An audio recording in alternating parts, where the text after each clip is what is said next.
question I want to ask is, who is running Nigeria? If it has been said in an open court in America that some of Bola Tinubu's files will not be released because he's an asset of either the CIA or the FBI. The question we ask is, if he's an asset, are we right to say that somebody's running Nigeria using a proxy? The proxy being Tinubu. Because you have an asset if you're trying to use the asset to achieve something. If you plant an asset in a criminal organization, you are trying to use the asset to gather information that you will use to take down the criminal organization, or in some cases to control the organization. So if it has been said that Tinubu is an asset, to what end? Who asked Tinubu to come and change the national anthem? Of what use is the national anthem a concern to a man like Tinubu? To change the national anthem back to the colonial era national anthem. I think this man was used to recolonize Nigeria. APC came into power under Democrats. Obama practically threatened Jonathan to step down. The Democrat Party of America practically trained APC in these lies and propaganda with which they are using to run Nigeria. So APC is basically the creation of the Democrat Party of America, in extension, the CIA. So if the CIA is saying that that Tinubu is an asset, so I wonder, who is Tinubu really? They said his real name is Amoda Ogunlere or something, from Iragbiji. He's not from Lagos. They said the Bola Ahmed Tinubu is answering is the name of a late child of his benefactor, Alhaja Tinubu. Alhaja Tinubu's elder brother's daughter that died, that was in Chicago. He assumed the lady's identity. That's what they said. And basically that means he's not the one that actually went to the university in Chicago, which is why the Chicago State University refused to release the details of his academic records. Even the one of the ones that was released was clearly written female, F for female. So how did this nation get itself into this? How did this great nation called Nigeria get itself into this? How will it enter this APC one chance? I think this whole thing, I trace it back to Jonathan. If Jonathan has stood his ground and fought like a man, the way Abacha fought off these Western imperialists, we will not have APC one today, and Nigeria will not be in this state. Nigerians have forgotten. At the time of Jonathan, dollar was 190, maximum 200. That was 2015 when Jonathan left government. As of today, dollar is 1,004 something, 1,500. That is a 750%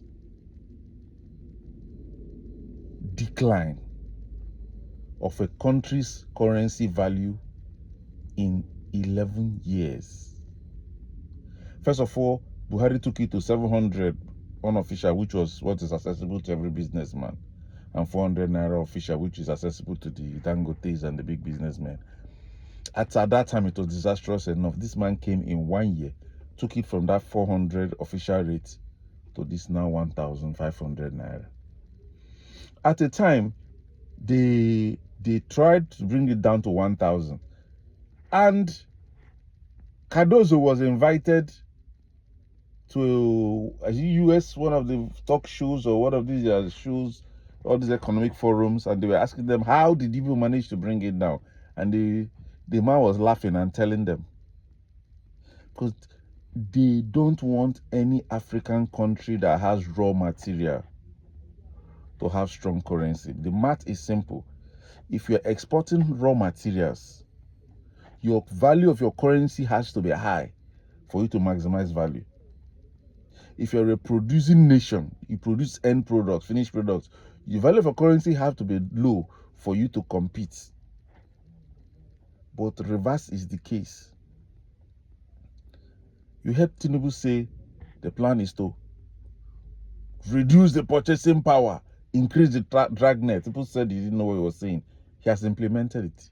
If you devalue a country's currency by as much as 350%, which he has done in just 3 years, he did that in 1 year, you practically impoverish a whole nation. Now we are buying phones that during Jonathan's time you could buy a premium iPhone for 300,000. It is now almost 3 million. 200 and 300,000. You could buy a very good car, 5 million, 7 million. Those 5 million, 7 million naira cars are the cars you now buy for 35 million, 40 million. The total destruction of the purchasing power of the Nigerian people. And now he has started to increase or broaden the dragnet of the tax. All this being done by a man who will not live for 20 years. Tinubu is in his 80s. There's no magic he will do to be alive for the next 20 years. Even in the next 10 years, his cognitive ability is next to zero. Yet, at this man's later stage in life, exiting this life, he has not considered doing good to the Nigerian people, to his people. No, it is taking, stealing, loans is the smoothest way African leaders have figured out how to steal. Formerly it was foreign aid that they were stealing. The Western countries are giving them that foreign aid, so to speak. It's just to control them, because they know that they're not using the foreign aid for their people. The people giving it to them knows that. So, because they give them the aid, the money does not even come to Africa. They help them put it in their foreign accounts. So when you hear America reading out the money that they spent on foreign aid, you begin to ask yourself, where is this money?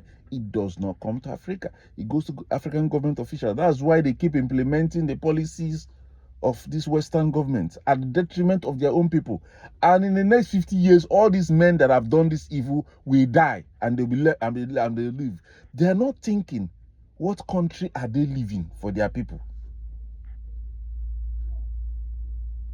Will your children, even if they have US passports, you want your children to now become Americans and stay in America while you destroy your country? It appears the black man has a poverty of the mind. You see, it's not the amount of cash that you have in your pocket. It's about what you have in your mind.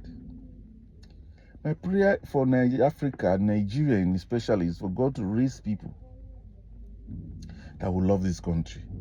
That's when I see Alex Oti, when he was commissioning on Menoko Bridge, reading the number of people, the names of people that have died on that bridge, the man paused and shed tears. I said, God, these are the kind of leaders Africans need. Leaders that will have their own people at heart. How old am I? I'm reasoning that in the next 50 years, I may not be here. I'm thinking of my children. When I see them, I look at them. When I go to the university, I say, how will this country look? But I wonder, these men that have stolen trillions and hundreds of billions, they have nothing in their head. What is only in their head is how to steal more and steal. For God's sake. For God's sake.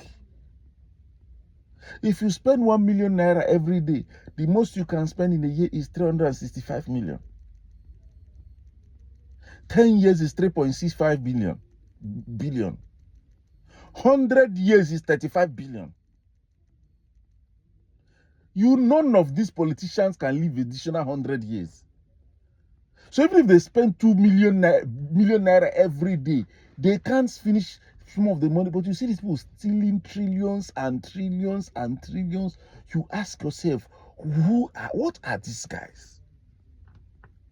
Not who, it's coming with what? Because as if they are demon possessed. You look at the elite of the West, that you see that they are so evil that they are cannibals eating human beings, calling it beef jerky. They are cannibals eating human beings. They are pedophiles raping children. You see them talking, if you read the Epstein file, you see them talking about torture, where they go to torture children, torture women, and kill them, underage girls. As to what end? And if you take out all the people in that email chain with Epstein at their age, 30, 40, 50 years, 30 years from now, most of them are dead and gone. But you know, evil does not let a man be realistic. It doesn't let men be realistic. My prayer for this world is that good men, God will bless good men with financial power and put them in place of authority. That is the only thing that will cancel out this evil. Because it's like the Satan is concentrating wealth in the hands of the most evil people, such that the people coming up will begin to think you have to be evil to be relevant in the world, to belong. This is Fact Feed. Talk to you again tomorrow.